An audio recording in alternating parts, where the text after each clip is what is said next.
Taste the Daily.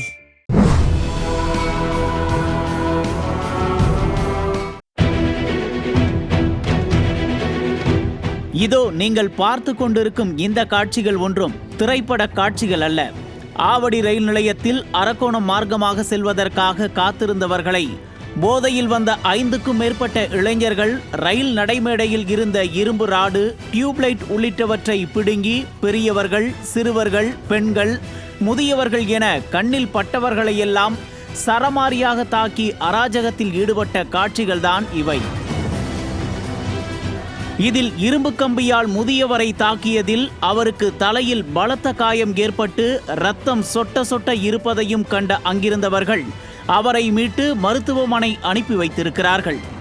போதை இளைஞர்கள் இப்படி பொதுமக்களை தாக்கி அட்டூழியம் செய்யும் காட்சிகளை பார்த்ததும் அதிர்ச்சியில் உறைந்து போயிருக்கிறார்கள் தமிழ்நாட்டு பெண்கள். வெளியே சென்றால் பத்திரமாக வீடு திரும்புவோமா என்று அஞ்சும்படிதானே இருக்கிறது இந்த திமுக ஆட்சியில்.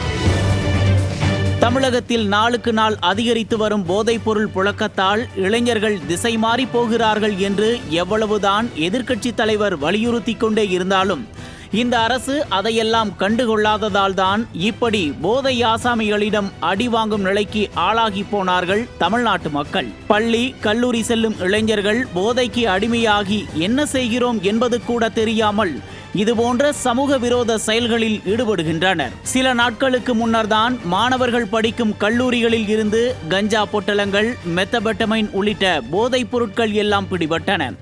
ஆனால் எந்த நடவடிக்கையும் எடுக்காமல் இந்த அரசு அசால்ட்டாக இருந்ததன் விளைவு இதோ போதை இளைஞர்கள் கையில் அடி வாங்கி கொண்டிருக்கிறார்கள் அப்பாவி மக்கள். இளைஞர்கள் மத்தியில் கஞ்சா புழக்கத்தை தடுக்கவே முடியாதா? தட்டுப்பாடின்றி கிடைக்கும் கஞ்சாதான் ஸ்டாலின் தரும் விடியலா? வீடியோ போட்டு விளம்பரம் தேடும் ஸ்டாலின் அரசு செயல்படுவது எப்போது?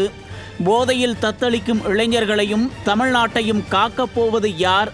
2026 அதற்கு பதில் சொல்லும். நியூஸ் ஜே செய்திகளுக்காக இணை ஆசிரியர் மனோஜ்குமார் கோபாலன்.